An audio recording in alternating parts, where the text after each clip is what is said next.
Well, hello and good night, good morning, good evening, wherever you are. This is Dr. Lana, Care and Thrive, your one stop shop for family caregiving. To take care of yourself, put your oxygen mask on first and foremost because remember, you can't take care of anybody else unless we ourselves, as caregivers, are in a good place, in a good, healthy place. And we are talking today about the power of pause. Yes, pause. Just the word itself makes you want to pause, right? Pause. When um, family caregivers are, especially Saturdays, well, it's Saturday where I am, but it could be Saturday wherever you are, whenever it gets there. Don't you find that Saturdays are like a scramble? Uh, this never ending, crazy, gotta get laundry done, gotta get the chores, children have to get things done. Oh, I've got to finish assignments. Oh, right, yes, laundry has to be done, full unfolded, dishes, cooking, preparing for the next week. Saturdays feel like an endless cycle. And it's like at the end of the day, you're like, what just happened? You're floored and you don't know where else you can find some resolution. So we talked about patience last week, and this is one of four.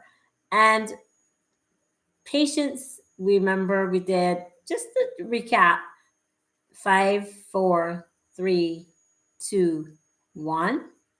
In terms of taking time to count down, especially if you feel unsettled, especially if there is conflict, if there is something that went wrong, if you just don't feel yourself, take a pause, move into another zone by just with patience. And we talked about the four things that patience under pressure, patience under provocation, patience when there's conflict, patience when it's just not feeling right and you just don't feel like you're having a great day. True, true. So enjoy. Remember, this is a live discussion. I invite you to ask your questions and make your comments on how do you find space for pause. Well, first of all, what do we mean by pause? Now, you've heard all the. If I listen to a lot of motivational, things on online as part of my morning like routine, and I do my prayer and read the Bible and just see what the tenets are and the principles are. And in each one, especially there's certain scriptures or there's certain motivational speakers that always tend to come back to rest, pause. Life has enough of blah, you know, and I don't know of a better, more scientific way to say that word. It's that blah. Like you feel as though there's so many things turning on in your brain and you just can't turn them off because there's so much to do. So, again, like we did last week, I thought if we just break it down into nice little chunky bits, use the dictionary definition, and let's see how we can apply that in our daily lives.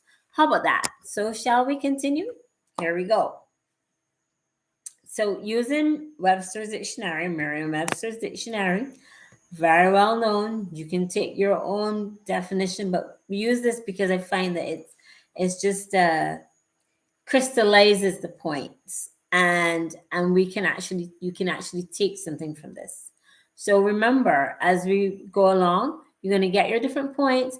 Write down in your notes which one resonates more with you, which one you're going to do, how you're going to practice the pause in your life so that your caregiving, family caregiving, and interaction with your family and relationships actually become better. And you know what? You get peace of mind because you had a little break. Your brain got to press a little stop, and it's like, okay, so here we go. On we go. So first okay, so I'm gonna just say there are just three. I thought I'd just use three. The definitions of pause for in the dictionary. And one of the definitions of pause, definition and meaning, let me just get that there. Oh my gracious. You know how it goes with technology. Just right. Pause. One of the definitions is a temporary stop. And this is universal saying, well, you see people in conversation, and when you do this, it gives, well, police do it. Obviously, you know what this means. Um, not the palm, not, I don't want to hear you. It's just pause. So, pause, one of the um, definitions of pause is a temporary stop. Stop. So if something's happening that is disrupting your peace, if there's a conversation if that's not going right, and you realize that the energy is just escalating, if your loved one, family, older person, spouse, especially if they have dementia or chronic illness, that's really taking them for a toll because they've changed, and emotions flare. Let's face it, emotions flare. So when uh even though you might have patience, there are times when that patience can run thin, and you just gotta press pause. So when when that happens, how do you how do you regain your sense of self? How do you regain your sense of um, your peace of mind? How do you regain your sense of let's move forward and plan for the next thing? How do you just stop? You've got all the chores to do, you've got everything to do, you've got all that thing to do. And we said this before, but this is a slightly different thing from patience. Patience is forbearance under pressure. Pause is when you actually are taking more action. So you're saying, this is enough. Give me 1 minute. Give me 5 minutes. You can do the 5, 4, 3, 2, 1. Give me 5 minutes, and I cannot take wash your dishes, put up the garbage, handle your medication, deal with my assignments, deal with the children's whatever they have to do. I can't do it all at once. So how? But there are demands, right? So how, as a family caregiver, do you get that in? The pause, even if you have a schedule, you can actually write in your schedule, you know what, I have this to do, and then I'll pause for 2 minutes. I have that to do, and then I'll pause for 5 minutes. I have this to do, I'll go take a walk for 10 minutes. So scheduling it in, can't say that enough, because if you don't put the schedule in, it ain't gonna work. So a temporary stop. A second definition of pause is temporary inaction. How about that? As that particular one is, well, temporary inaction or brief suspense. You don't always have to do it. You can just um yes, actively do things, but you can actually just not do anything. Sit in the car, listen to an audio tape, listen to your favorite music, sit in the rocking chair, sit on the couch. You are allowed to press pause and binge watch one or two of your favorite programs. That's my permission. You can use it whenever you want. That is inaction. Does inaction mean laziness? Of course, it can't mean laziness, because family caregiving is non-stop, it's ongoing. The fact that you're a family caregiver means usually that you have not superpowers, although we think we do, take the cape off. But it does mean you have discipline, you have schedules, you have things to do, you have lists, you have responsibilities, and all of that is to do with other people. When it comes to you from inside, in order to give from that full cup,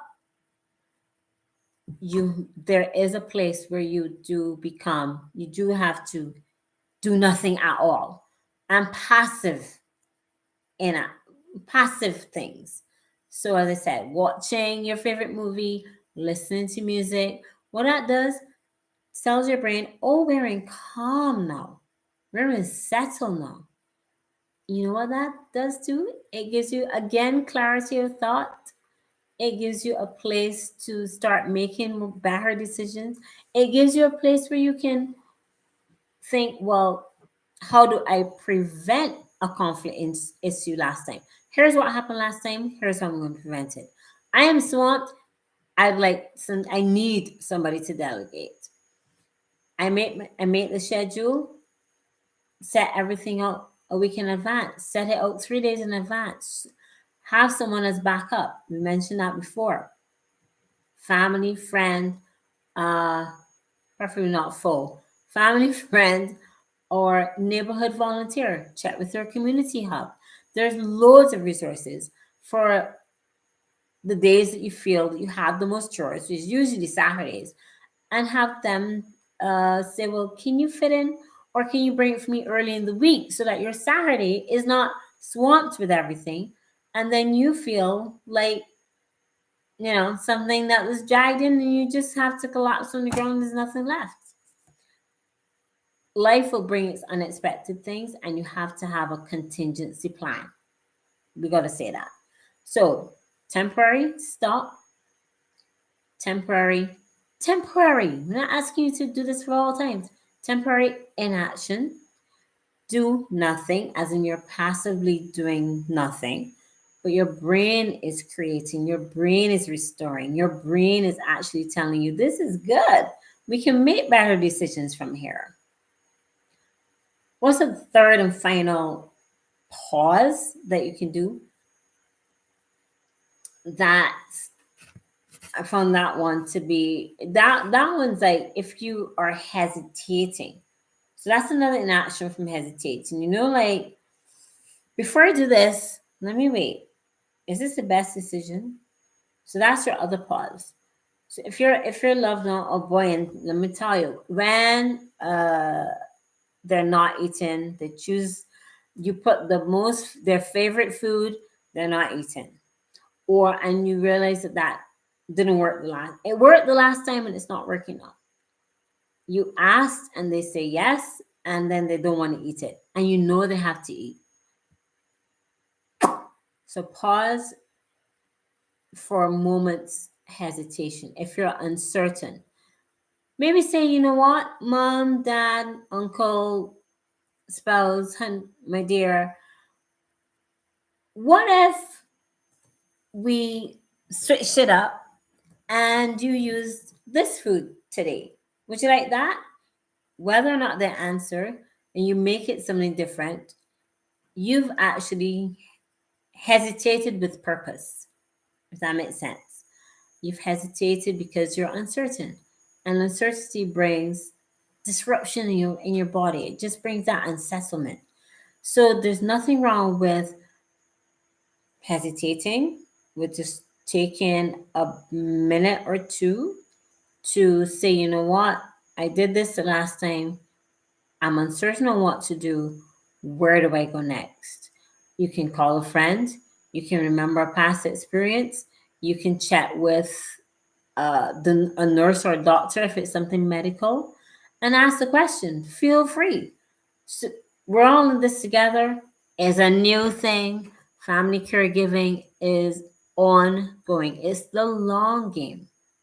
So you cannot keep going like a gerbil or hamster in a wheel. That's impossible. So press and pause in those three ways, right, is ultimate. So let's just rehash. Temporary stop, temporary inaction, and in the case of uncertainty, just hesitate and think of what happened and move forward. Now that's the how. That's the how you can do it. Why is it so important for your physical and mental health to press pause. According to several journals, and you can look these up, several journals, you've got John Hopkins, you've got from UCLA, you've got different research programs which talk, and other you can Google, everybody Googles. Why is pause so important? In our society, is go, go, go. We've lost that concept of pause. But pause, think of your heart. Yes, it's beating all the time. Kidneys are going all the time. Brain is going all the time. But they still need a place where you are healthy in order for them to go all the time. So what does pause do? It actually improves, and given the statistics that I think it's 40 or more percent of family caregivers, especially female, have other non-communicable diseases such as high blood pressure, diabetes, heart disease. Many have had a stroke. Many have had a heart attack. Many have high cholesterol. Many of you may be on medication. How do you manage those if you keep going all the time? Those kind of conditions require regular exercise, regular self care, regular rest, not to mention adherence to whatever your doctor has told you. Remember, this is not the doctor channel, although it's Dr. Lana. It is the channel for self care. So if you have medical questions, double check with your doctor. Am I doing this right? Do I have a good exercise schedule? That can be derailed so easily. You get up and you're great for 2 weeks, and you go to the gym and you get this done and you do that, and then life goes, oh yeah, and you've done absolutely nothing for like 4 weeks, like a month, and then the pressure goes up. You eat bread. Well, I'm not a fan of bread, but I mean, what do you eat? What do people eat? Bread, not Doulton bread, not Sultan bread, but if you have chronic illness, there may be some foods that are not good for you. We know junk food, let's just call it junk food. There may be some starches and certain foods that you're not to have if you have diabetes. There's certain foods you're not to have if you have, or to reduce if you have cholesterol. There's your medication you have to take. So you have to take care of your loved one's medication and your medication. Do you have your schedule for that? Have you pressed pause to put that out, or to think, you know what? They had their medication and my pill box is full, so I took nothing at all for the week. The neighborhood pharmacist is one of the best persons you can go to if you are a family caregiver. One of the many, you're not alone, who has a chronic illness and who may need a little step up. So you may need a nutritionist, you may need the pharmacist to advise, you may need your doctor to suggest, you may just need somebody else to come along with you to exercise. 5 minutes, we go on Zoom, you have a Zoom meet, and you say, well, look, we'll meet on Zoom. Or you go outside or go outdoors for a walk. Have someone, 5 minutes, you leave your loved one, you go do it. Or you do it before you leave work, or you do it after you come home from work. Yes, you might be tired, but it's consistency is the key. So, if you found this information helpful, and I hope you did, I encourage you, press pause for your mental health, for your physical health, to help reduce the severity and onset, really, and severity of disease, heart disease, mental, um, just confusion, control of diabetes, if that is what you have. All those things can come into play when you're taking care of yourself, when you're pressing pause. Think of pause as not laziness. Remember, temporary inaction is not laziness. It's creativity. It's time for pause. It's time for space, and it's also time to set a boundary. Thus far and no further. I'm human just like everybody else. Let them know you're human. Remind them you're human. Remind yourself that you're human and you need to give yourself grace for the space. So, press your pause, adhere, check with your doctor, check with your verify with your nutritionist, have your contingency backup plan, always have a space in the day. It doesn't have to be this big, long 2 hour break where you go on a binge. No, because consistency tells your brain be doing this for ourselves, and that gives you, those little dopamine and nice feeling hormones. It's a reward. So when you do it consistently, your brain rewards you and you do it even more, and that enhances every relationship. High tide floats all boats. So thank you so much. It was a pleasure. I always enjoy these meets, and I hope you found that particular one helpful. So that's our second P. First P, patient, second P, pause. And in terms of what you do every day, is going to lead us into the third episode next week. Looking forward to it. Should I leave it as a surprise? I'll leave you to guess. What do you think next week's third P would be? Hint, hint, it has something to do with habits. So, this is Dr. Lana signing out, encouraging you to pause. Please like, um, if you do, press the notification bell, subscribe for more updates. And there's so much more coming because there's so much we can do. And your thriving is ultimate. You're thriving, you're being able to thrive through it all is going to be, what should I say, the reward of the week, the reward of the month. So until we meet again, pause, create, design your life, and thrive. Have a great night, morning, evening. What are you going to do this week or next week? How are you going to press pause? Are you going to delegate? Are you going to double check what you've done so far? Are you going to reflect on what didn't work and how you're going to use pause to help it to work again? We're playing the long game. What is your call to action? What are those 3 things you're going to do? Just let me know. Leave in the comments below, and I'll see you next week. Until then, pause, pause, pause. Bye bye.